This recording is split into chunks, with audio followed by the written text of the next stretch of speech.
Today's subject for discussion is the UN Human Rights Council. To introduce the subject, all human rights are indivisible, whether they are civil, political, including the right to life, self-determination, equality before law, freedom of expression, economic, social, and cultural rights. All rights are interdependent and correlated. It was this premise that was upheld when the United Nations Commission on Human Rights, also known as UNCHR, was established in 1946. The history of UN Human Rights Council, UNHRC, goes back to when it replaced the UN Commission on Human Rights in 2006. In addition to assuming mandates and responsibilities previously entrusted to the Commission, the newly created Council, reported directly to the General Assembly, has expanded mandates. This includes making recommendations to the General Assembly for enhancing international law in the field of human rights. The Council also undertakes a universal periodic review as to check out the fulfillment of each member's response to the core philosophy and practice of human rights obligations. The close linkage between the Council and the General Assembly created a fluent procedure and intervention in the field of human rights. On 15 March 2006, the UN General Assembly voted overwhelmingly to replace UNCHR with the UN Human Rights Council. The Council was created by the United Nations General Assembly by its Resolution 60/251. Its first session took place from 19 to 30th June 2006. 1 year later, the Council adopted its institution building package to guide its work and set up its procedures and mechanisms.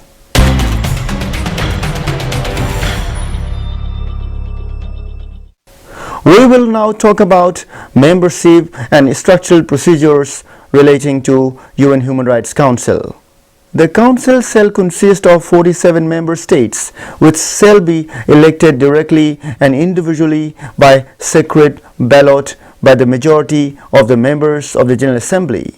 The membership shall be based on equitable geographical distribution and seats are to be distributed on regional basis.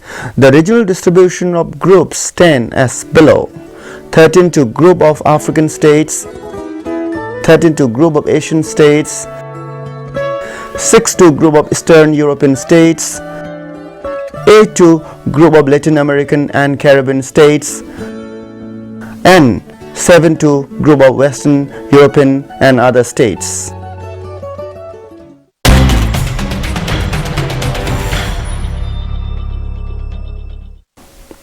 We will now talk about the philosophy of UNHRC. The Council works with the philosophy that perceives human rights entailing both rights and obligations. From this perspective, member states render duties in consonance with international law. The responsibility of states was to refrain from abusing and violating human rights. The working philosophy of UNHRC dictates the states to initiate positive action to facilitate the enjoyment of basic human rights. It also commits itself to a non-discriminatory principle of conducting UN humanitarian laws. The principle is present in all the major human rights treaties and provides the central theme of some of international human rights conventions, such as the International Convention on the Elimination of All Forms of Racial Discrimination and the Convention on the Elimination of All Forms of Discrimination against Women. UNHRC theoretically applies to everyone in relation to human rights and freedom. UNHRC aims at prohibiting all forms of discrimination on the basis of sex, race, color, and so on. The fundamental premise of UNHRC is complemented by the principle of equality, as stated in Article 1 of the Universal Declaration of Human Rights, which says, I quote, all human beings are born free and equal in dignity and rights, unquote. The UN Resolution number 12 of the 2006 upholds, I quote, that the methods of work of the Council shall be transparent, fair and impartial and shall enable genuine dialogue, unquote. The resolution has considerably directed the Council to deliver on myriad of issues relating to human rights. The resolution of March 2006 is so significant that it spelled out the complete anatomy of UNHRC. It not only dealt with listing of objectives, but also it strategically worked out the ways in which the UNHRC was to take over the vacuum left behind by UNCHR.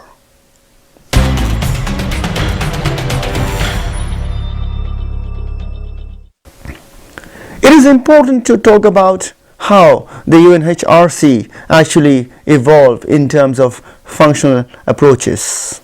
As mentioned already, UNHRC conducts Universal Periodic Review, mechanism which serves to assess the human rights situations in all United Nations member states. The Council works with the help of an advisory committee. The advisory committee plays the role of a think tank for the Council as it provides better know-how and advice on thematic human rights issues. The UNHRC also works with the UN Special Procedures once established by the UN Commission on Human Rights. The special procedure was constituted by special rapporteurs, special representatives, independent experts, and working groups. The role of the procedures is to monitor and conduct reports on thematic issues or human rights situations in specific countries. With the creation of UNHRC in March 2006, the United Nations General Assembly decided that the Council's work and functioning should be revisited every 5 years. The work of the Council is not a diversion from the common UN agenda on human rights. For example, it works to promote full implementation of human rights obligations undertaken by states and follow up to the goals and commitments related to the promotion and protection of human rights emanating from United Nations conferences and summits. According to the resolution number 6, it entrusted the Council to review and improve mandates, mechanisms, functions and responsibilities of the Commission on Human Rights in order to maintain system of special procedures, expert advice and a complaint procedure. The Council shall complete this review within 1 year after the holding of its first session.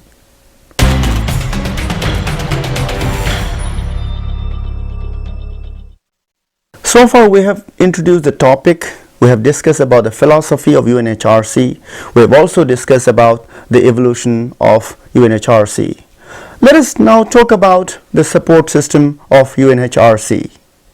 The deliverance of UNHRC is supported by the Office of the United Nations High Commissioner for Human Rights, also known as OHCHR. The OHCHR represents the international consensus towards universal ideals of human dignity.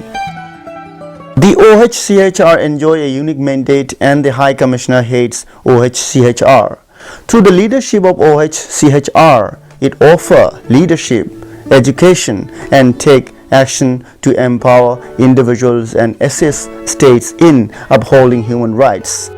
The priorities of UNHRC involve establishing alliances with country chapters, stakeholders, and civil society initiatives. Assume the role and responsibilities of the Commission on Human Rights relating to the work of the Office of the United Nations High Commissioner for Human Rights, as decided by the General Assembly in its Resolution 48/141 of 20th December 1993.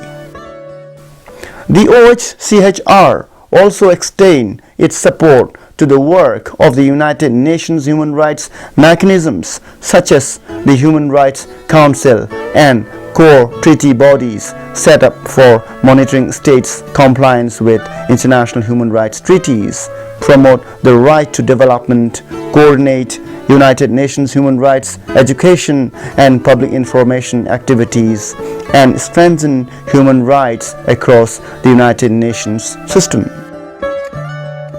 As the OHCHR work to ensure the enforcement of universally recognized human rights norms, including promotion of both the universal ratification and implementation of the major human rights treaties and respect for the rule of law.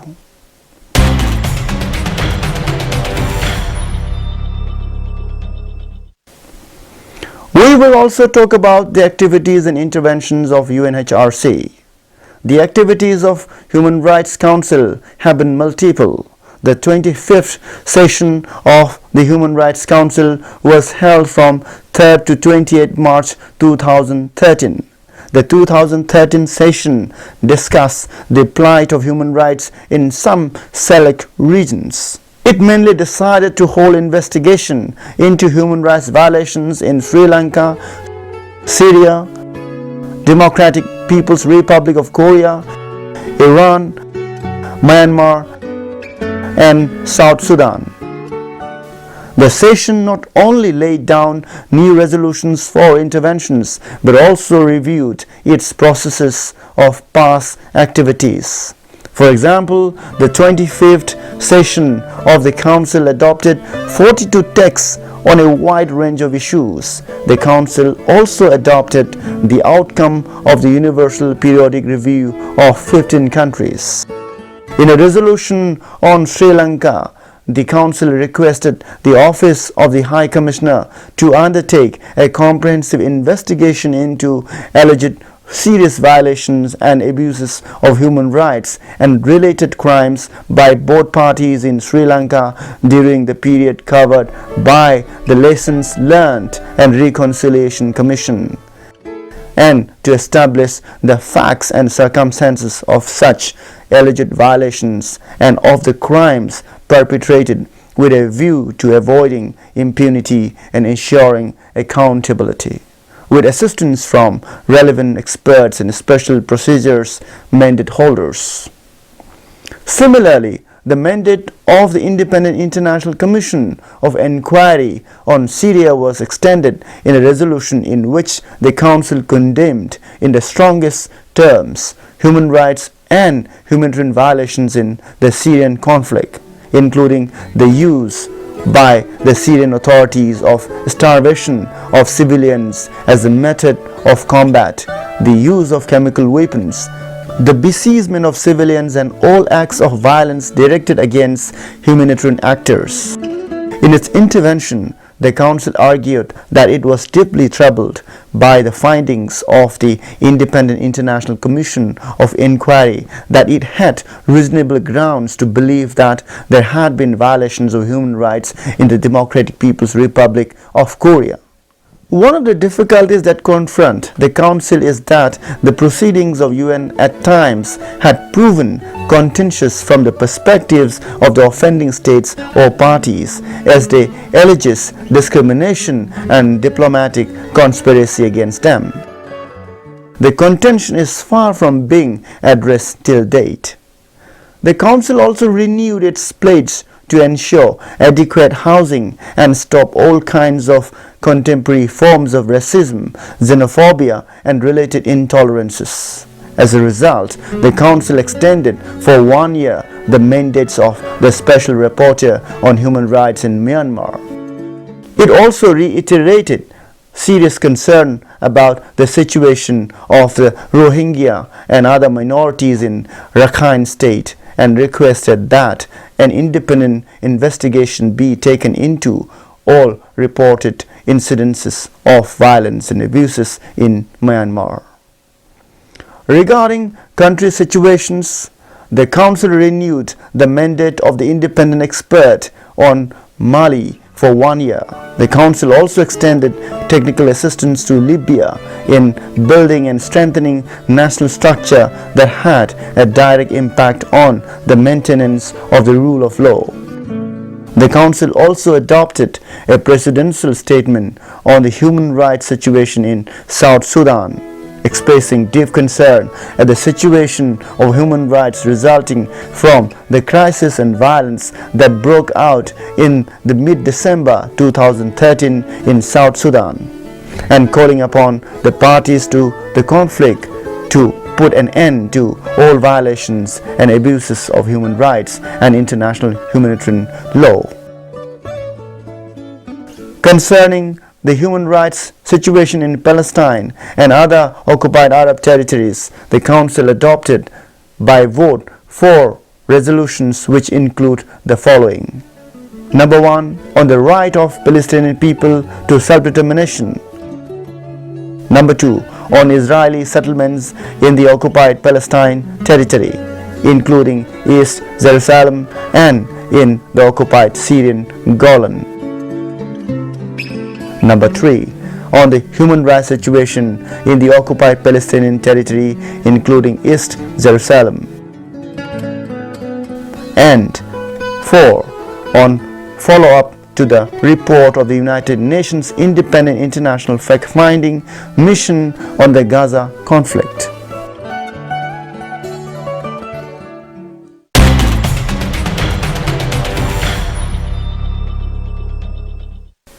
Towards the conclusion, we can say that, upholding the significance of the Human Rights Council, the UN General Secretary on 19 June 2006 remarked, I quote, "This council represents a great new chance for the United Nations and for the humanity to renew the struggle for human rights," unquote. To conclude, Human Rights Council is an intergovernmental body within the United Nations system responsible for strengthening the promotion and protection of human rights around the globe. The Council addresses situations of human rights violations and make recommendations on them. It has the ability to discuss all thematic human rights issues and situations that require its attention throughout the year. The Council is made up of 47 United Nations member states, which are elected by the UN General Assembly. The Human Rights Council replaced the former United Nations Commission on Human Rights. It can be said that the Human Rights Council, in less than a decade of its existence, so far has initiated various initiatives where the plight of human rights have been considerably jeopardized.